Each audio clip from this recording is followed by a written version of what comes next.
Hai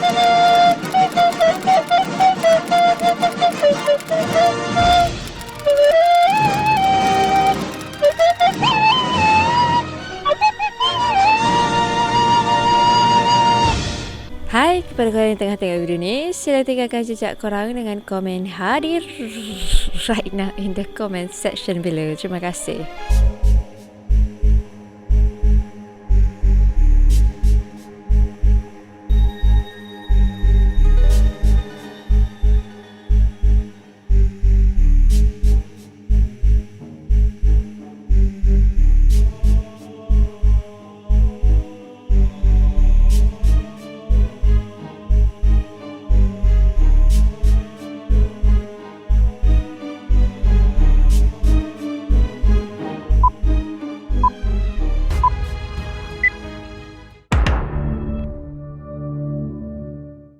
Hai, Assalamualaikum warahmatullahi wabarakatuh dan selamat sejahtera. Terima kasih masih lagi menonton channel Frankies. Terima kasih kepada semua yang dah menyumbang super thanks.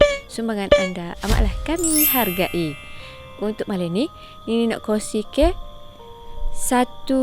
dua cerita daripada seorang pencerita. Cerita ni diceritakan oleh Ayu, bukan nama sebenar. Tanpa panjang-panjang, kita terus masuk ke cerita lah. On count of 3, 2, 1. Ayu ni cerita dia banyak. Tak tahulah banyak mana, tapi dia banyak. Dia bagi 2 dulu dan dia kata dia bagi hok masa dia kecil dulu. Sebabnya dia tak cerita abu. Setakat ni adanya 2 cerita and dia kata dia nak sambung lagi. Disebabkan tak ada disebabkan lah. Kita terus masuk ke cerita kan. Cerita pertama ni Ayu terjadi masa umur dia darjah 4 ataupun 5, lebih kurang gitulah. Masa tu cuti sekolah ni duduk mana? Kalau budak-budak sampai dulu kat rumah lah deh. Dekat mana? Jadi set dia ni pula betulnya rumah Ayu ni dengan saudara mara dekat-dekat belakang. Jadi time cuti sekolah kat cerita dongeng lah. TV berapa sekarang? TV 2 kok gitu, TV 3. Tengah hari ada cerita Indonesia tu. Jadi Ayu ni dia ni kumpul lah dengan sepupu-sepupu. Dia kumpul pula di rumah mak saudara dia. Mak saudara dia ni diberi nama Mak Teh. Okey, Mak Teh ni loninya tak ada dah, meninggal dah, arwah dah. Cerita ni lama dah lah kan. Jadi kat pada hari tu dia orang ni duduk ramai-ramai, duduk berselerok depan ruang tamu rumah Mak Teh ni, duduk tengok TV. Duduk alik-alik tengok TV. Mata tu marilah mak saudara dia seorang lagi. Mak saudara dia seorang lagi ni diberi nama Mak Dek. Jadi Mak Dek ni mari bersalin. Ayu ni ingat jelas-jelas lagi lah cerita ni nya. Pasalnya dia ada di tempat kejadian dia. Jadi kak Mak Dek ni pun marilah kecek dengan Mak Teh. Teh, oh Teh, buat geria tu. Dek, weh nanya, kenapa nama weh? Mu tak digi rumah aku tu buat apa? Dah lah senyap, tanya-tanya tak jawab. Pelik ke lah. Weh Dek, aku tak ada lagi pergi rumahmu hari ni. Ai, iya ko. Tapi Teh, benar aku tahu tu. Saja ya nak tehnya. Memang confirm lah kalau gini kak. Apa pula mu ni? Tak pehewe aku. Acu yang molek kak. Ada mendo. Burupamu. Mari rumah aku. Lepas tu, Mak Adik pun cerita lah. Dia kata sebelum dia mari rumah Mak Teh ni, dia nak basuh kain.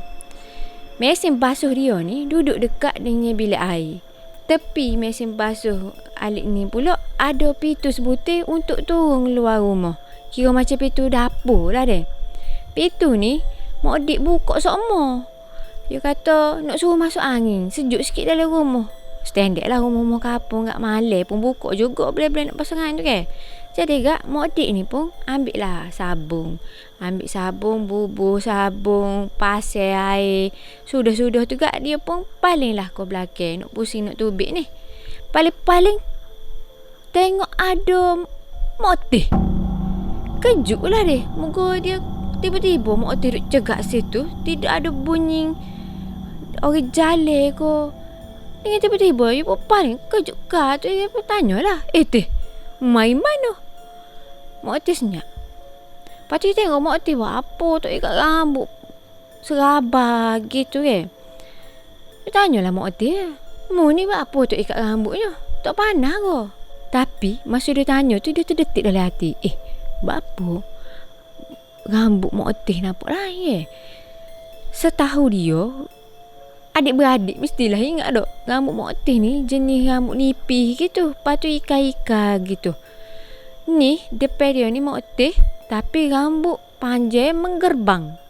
Serabah lah. Serabut perut tengok. Tapi gak mak adik ni, walaupun dia terdetik gitu, buat relax lah. Tanya lagi. Tanya macam-macam lah dia tanya. 2-3 kali. Bahasa mak oteh ni dia senyap situ. Tak jawab. Dia pun malah bahasa. Teruslah tubik daripada tempat tu. Nyok tubik ke depan rumah. Keluar daripada rumah dia. Terus pergi rumah mak oteh. Tu siapa ke rumah mak oteh tu? Time set ni duk tengok TV tu. Dah dengar cerita daripada mak adik tu, sepupu Ayu pun japuk lah. Dia kata, mak adik, mak tak ada pergi mana-mana. Saat ni ada duduk rumah, duduk lilah-lilah kat ni. Mak adik pun sambung cerita lagi. Dia pun lah, you describe orang berupa mak oteh ni muncul depan dia deh. Sebiji sepupu mak oteh. Cuma rambut je lain. Baju pun nak suka bajunya. Baju hok kahwin tu pakai sopo dengan mak oteh pakai. Bukan pada hari tu, tapi adalah dalam simpanan mak otehnya. Baju jenis baju macam baju kelawar gitu, warna koko bele-bele. Ria punya baju dia tiru tu. Untuk pengetahuan awak deh, mak adik ni rumah dia tu memang ada benda tu pun. Dulu-dululah. Sebabnya rumah mak adik ni dalam ramai-ramai rumah mak adik lah rumah belakang sekali. Belakang rumah dia ada hutan. Tepi pun ada hutan. Adik depan je duk ngadak dengan rumah demo-demo ni. Lepas tu sejarah rumah mak adik pula. Pak adik buat rumah tu, you pergi beli kayu dengan orang kampung. Beli kayu, you pun binalah rumah daripada kayu-kayu yang dibeli tu dok. Lepas tu lepas pada rumah tu siap, mak adik ni boleh kata hari-hari kena kosek. Siapa kau ada kejadian kerasukan. Hok masuk kejadian kerasukan tu ke, Ayu ni ada di tempat kejadian. Ayu cerita lah, dia kata benda ni menakutkan juga, tapi lebih kepada lawak.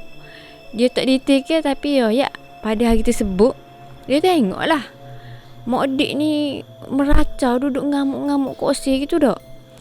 Hok tak tahan sekalinya. Dah pak adik nak tolong pegang mak adik ni tak sewi gelepar dak. Duduk tengah pegang tu, bolehnya mak adik ni geret kain sarung pak adik. Kuak gitu, nasib baiknya pakai spendo. Habis orang tengok duk suka lah. Padahal kawan tu tak apa-apa dah tu. Lepas tu pendek kau cerita, pada hari tu Ustaz mari berobat-berobat mak adik ni. Tanya gitu gini. Rupa-rupanya di antara banyak-banyak kayu hok pak adik guna buat rumah tu ada penunggu. Ustaz pun usahalah untuk ambak gapo tapi tak selesai juga cerita tu. Cumanya habis kena koseknya mak adik ni selepas rumah tu dirobohkan. Lepas tu buatlah rumah batu. Tak jadi rumah kayu dah lah ninya. Jadi rumah batu dah. Jadi gangguan tu tak ada dah. Penunggu tu tak ada. Mungkin hok mari-mari tu hok belakang rumah korang tak tahulah.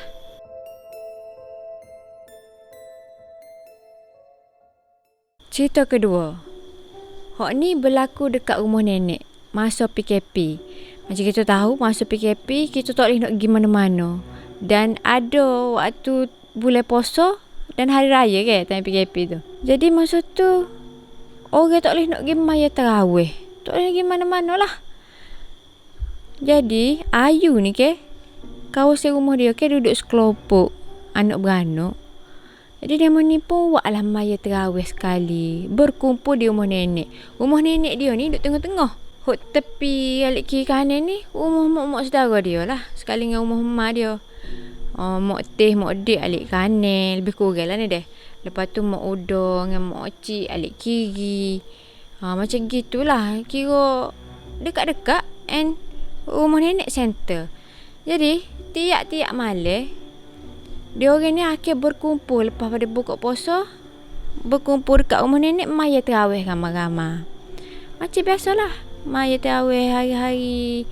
Lepas tu ada jugalah awak moreh lepas mayanya. Jadi dekat hujung-hujung nak habis puasa tu adalah satu kejadian ni. Dia orang ni maya macam biasa. Maya-maya tu. Lepas tu sudah-sudah semaya nak moreh ni. Nak moreh ni adalah seorang sepupu dia. Sepupu dia ni buat perangai pelik hari tu. Senyap je daripada semaya iso lagi. Sapalah habis semaya lepas orang nak moreh. Senyap tok kecek orang tanya tok jawab gapo duduk memucu sore. Pelik lah tengok dia. Sedangkan sepupu dia watak sebenarnya bukan lagu tu. Dia ni kecek banyak. Jadi dia ni malah nak buat kira mana. Lepas tu mak sepupu Ayu ni pun iyalah. Kau anak dia tu kata mugi kelik lah kalau letih kak. Jadi kawan tu pun jalan lah. Jalan kelik.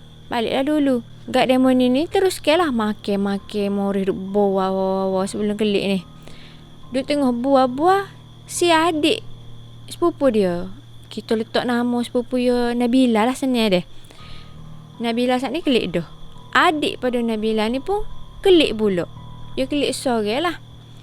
Dia kelik tu tidak lama lepas pada tu tiba-tiba adik Nabila ni unggah mari semula kat demo ni. Lepas tu duduk lah. Dia kata kakak dia ni duduk nepik, duduk tiuk dalam rumah. Demo ni dengar lagu tu. Gak pagi pakak turun daripada rumah nenek tu. Gak unggah lagi rumah kawan tu. Kita tengok lah Nabila ni gapo nama jadi lagu tu. Demo ni siapa dekat rumah Nabila tu. Tengok Nabila tu duduk tiuk. Duduk tiuk. Tanya-tanya tak jawab gapo. Pamata nepik. Pas tiuk tersedu-sedu pas nepik tu. Umi Nabila ni dia ni jenis boleh kata badai dia ni sebagai apa? Transit lah macam gitu. Transit benda-benda halus ni. Kata ke orang tu kena rasuk boleh pindah dia untuk berkomunikasi. Tapi dia tak boleh berubat, dia tak pandai. Cuma in case kalau ustaz kata nak pindah mudah. Badai dia tu mudah. Mungkin ada bekas-bekas lubang kena rasuk ke. Orang kena rasuk ni macam kita tahu dia berbekas dah. Jadi benda-benda luar ni mudah nak masuk. Jadi bila Umi Nabila ni tengok anak dia lagu tu, dia pun cubalah baca-baca gapo dia tahu. Cuma pada masa yang sama adalah hujung telefon ke ustaz. Tak lama lepas pada tu ustaz pun mari. Perawat lah. Ustaz mari, ustaz pun baca-baca gitu gini ni. Memang benda tu pindah masuk ke badai Umi Nabila ni. Boleh cenyo, tiba-tiba Umi Nabila ni senyap, lepas tu dia duduk meracau dah. Pendek kau ceritanya, ustaz ni pun teralah tanya, mari mana ke apa semua ni deh. Benda tu royak, dia ni mari belakang rumah Mak Otih. Mak Otih pula dah Mak Adik. Mak adik ke belakang tu ke hotel saja. Benda tu selama ni tak ada duk kucah orang pun. Ada je dia nya. Cuma tak rajin nitah lah kok rumah dia ni. Kebetulan malam tu dia lonely korang nak tahu duk jalan-jalan tu gak. Tengok sek-sek ni ramai dekat rumah nenek. Lepas tu nampak pula si Nabila ni duduk macam nyedih ko. Semangat kuruh semangat lah senang cerita. Nampak badan lemah gitu ke. Jadi boleh-boleh lalu tu gak kena lah. Dia pun tu lah yang kucah Nabila tu. Masa benda tu duduk dalam tubuh Umi Nabila ni, dia duduk tengah conversation dengan ustaz. Lama lah juga. Lepas tu ustaz pun dah nak layar. Ustaz pun tanya lah, mu nak tubik ke dok ni? Mu nak tubik dengan cara mu ke? Mu nak aku bunuh mu? Lepas tu benda tu dia macam seakhir-akhir benda orang tua gitu. Dia macam orang tua sangat duk kecek. Dia pun ayaklah. Dia kata dia nak tubik. Lepas tu ustaz pun bagi masa lah. Ustaz suruh dia tubik. Senyap je. Ustaz apa ya? Mu tak tubik lagi siap mu. Ustaz start baca. Masa ustaz start baca tu ke, benda tu pun selalu nepik. Aku nak tubik. Bila-bila you tunjuk ke arah kanan. Kanan tu pintu gerai. Ya memang tubik daripada Umi Nabila tu. Tiba-tiba you masuk dalam Nabila balik. Jerit lah pulak kawan tu sekali lagi. Duk tiuk lah. Kerah pedas sungguh lah benda tu. Lepas tu duk tiuk gak ustaz pun pindah lah. Rawak si Nabila lah pulak duk. Oh malam tu boleh kata lama jugalah duduk bomonya ustaz. Bomo. Lepas tu duduk baca kira gitu gini ni. Ngelah lesah lah. Lama juga benda tu ke. Kita ke diberitahu seumur. Jangan percaya dengan tipu halah dia. Dia lipat lah seumur kalau nak tubik. Apa-apa ada lagi. Jadi benda ni berlaku pada bulan puasa. Ayu macam kejut juga tu expect lah. Terjadinya kerasukan di bulan puasa dekat kampung dia ni. Jadi sekat tu lah dulu untuk cerita ni daripada Ayu. Cerita pendek je Ayu kata. Sedikit sebanyak pengenalan. Next cerita insya-Allah dia cerita beberapa cerita lagi. Hok next ni memang betul-betul hok terjadi kepada dia. Ni ke macam dia ada di tempat kejadian je. Tak directly kena dia. Insya-Allah. Kalau tu cerita ni Ayu silalah sambung cerita anda. Okay. Jadi setakat itu sahaja untuk hari ini. Terima kasih kepada si awak masih lagi support channel Frankis. Semoga sihat-sihat semua. Hok mana sakit tu semoga cepat sihat. Hok mana tengah bersusah payah tu semoga dipermudahkan segala urusan. Hok senang lenang tu semoga bersyukur semua deh. Ingat tu, hari-hari Ustaz ayat dua benda kita kena buat. Sabar dengan syukur. Sabarlah dengan gapo-gapo ujian mari besar kecil pun. Syukurlah dengan sekecil-kecil nikmat pun. Dan sebesar-besar nikmat apatah lagi ke? Gapo nikmat terkecil. Benar nikmat terbesar benar. Boleh bangun daripada tidur. Tu waktu kita kena syukur. Tapi itulah. Kalau nak contohnya ke, nikmat kaki tangan kita ni boleh guna. Bayar esok kita bangun tangan tak boleh nak guna. Jadi bersyukurlah dengan nikmat-nikmat rezeki kesihatan yang Allah bagi ni. Tak semestinya duit. Ada duit lebih tu alhamdulillah, berkongsilah, bersedekah. Gitu. Okeylah, bye-bye. Assalamualaikum warahmatullahi wabarakatuh. See you in the next video. Bye-bye guys. Bye-bye.